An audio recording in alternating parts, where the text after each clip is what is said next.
उपन्यास my first murder case का 14वां भाग। लेखक जयदेव जावरिया, आवाज शौभिक पालित। अगले दिन दोपहर का समय हो रहा था। राजनगर के बाहर वाले इलाके जहां जंगल ही जंगल थे, जहां लोगों का आना जाना इतना नहीं था क्योंकि वो इलाके सुनसान पड़े रहते थे। जंगल में काफी घुमावदार रास्ते थे। तभी वातावरण में कार के ब्रेक लगने की आवाज आई। कार में से पूर्वी बाहर निकली।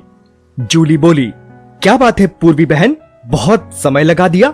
माफी चाहती हूँ जूली, पूर्वी आगे बढ़ते हुए बोली, मेरी वजह से तुम्हें इंतजार करना पड़ा। अरे नहीं पूर्वी, जूली इतराते हुए बोली, आपने अभी तक मुझे जितने भी काम कहे लगभग सब में कामयाबी मिली है।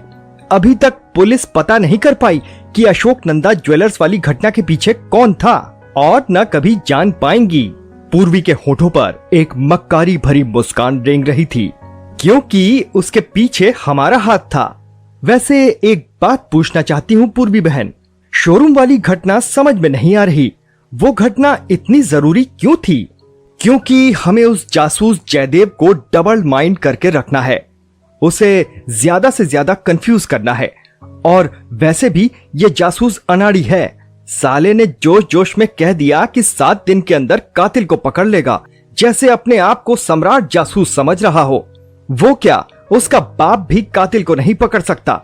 जिन लोगों ने उसे हायर किया है उन्हें ही जासूस पर भरोसा नहीं है कि वो कातिल को पकड़ सकता है। आज 5 दिन हो गए, 2 दिन बाकी है। देखते हैं जो आदमी 5 दिन में कोई तीर न मार सका वो 2 दिन में क्या कर लेगा। मुझे तो किसी भी तरह से वो जासूस नहीं लगता। इन बातों को छोड़ो पूर्वी, जूली बोली, आपने मुझसे वादा किया था कि आप अगली मुलाकात में सब बताएंगे। अब वो वजह बताओ जिसके कारण तुम रॉकी से नफरत करती हो। पूर्वी की आंखें मानो नम हो गईं। फिर उसने खुद को संभाल के बोलना शुरू किया। बात उस समय की है जब मेरे मम्मी पापा ने मुझे यहाँ मेडिकल कॉलेज में पढ़ाई के लिए भेजा था। मैं अपनी मम्मी पापा की अकेली संतान हूँ। मैंने काफी मना किया पर मम्मी पापा नहीं माने। उनका सपना था कि हमारी बेटी बड़ी होकर डॉक्टर बने, इसलिए मेरा दाखिला मेडिकल कॉलेज में करवा दिया। कॉलेज में आने जाने में कोई दिक्कत ना हो इसलिए मेरे लिए कॉलेज के हॉस्टल में रहने का प्रबंध भी करवा दिया। मैं बड़ी सीधी साधी लड़की थी। हर घड़ी मेरे होठों पर प्यारी सी मुस्कान रहती थी। कॉलेज में मेरे कई फ्रेंड बनी। मेरा उनके साथ घूमना फिरना, सिनेमा हॉल जाना लगा रहता क्योंकि मम्मी पापा की कमी तो खलती ही थी। ऐसा नहीं है कि उनसे फोन पर बात नहीं होती थी, बात तो होती थी, पर फिर भी एक तो आदमी परिवार के साथ हो वो बात अलग ही होती है। जबकि मेरे मम्मी पापा मुझसे बहुत दूर थे। कितना फर्क पड़ता है। जैसे जैसे दिन बीत रहे थे मेरी जिंदगी में रॉकी की एंट्री हुई। मेरी और रॉकी की पहली मुलाकात कॉलेज के बाहर हुई थी जब एक लड़का मुझे छेड़ रहा था। रॉकी ने ही मुझे उस लड़के से बचाया था। रॉकी मुझे पहली नजर में ही अच्छा लगने लगा था। फिर हम अक्सर बाहर मिलने लगे। एक दिन रॉकी ने मुझे प्रपोज किया। उस दिन मैं कितनी खुश थी। फिर मेरी जिंदगी बदल गई। एक दिन रॉकी ने कहा कि आज उसका जन्मदिन है, अपने घर पर बहुत बड़ी पार्टी रखी है और आज रॉकी मुझे अपने मम्मी पापा से मिलवाएगा।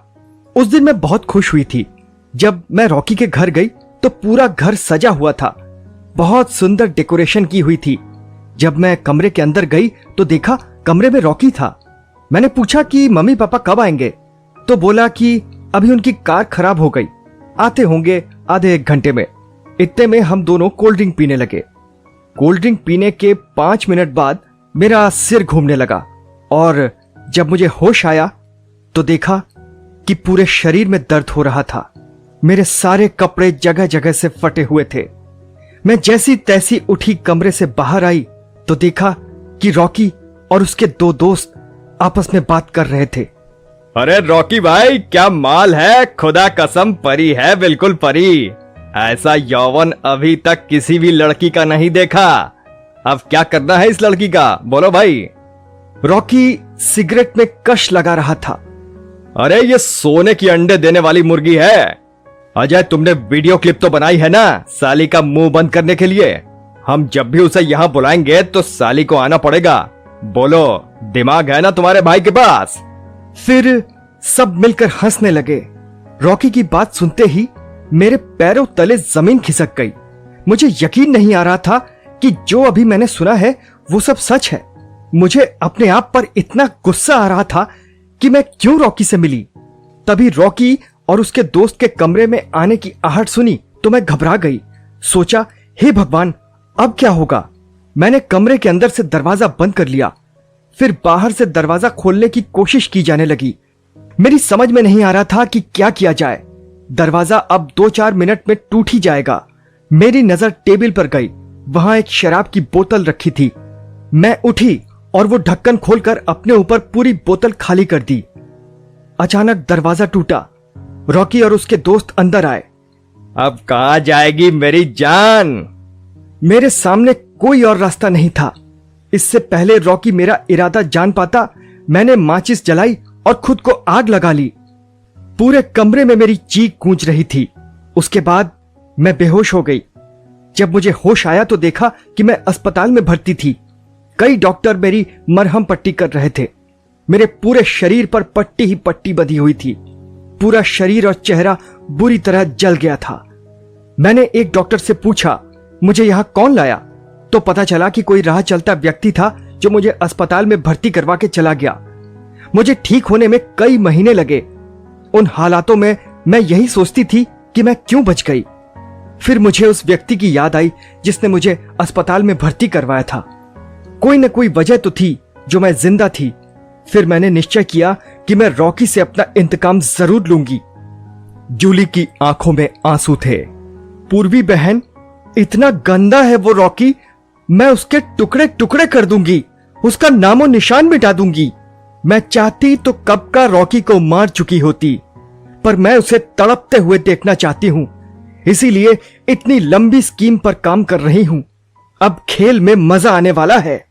फिर पूर्वी जूली को आगे की स्कीम बताने लगी। बताते बताते दोनों की आंखों में वहशी चमक थी।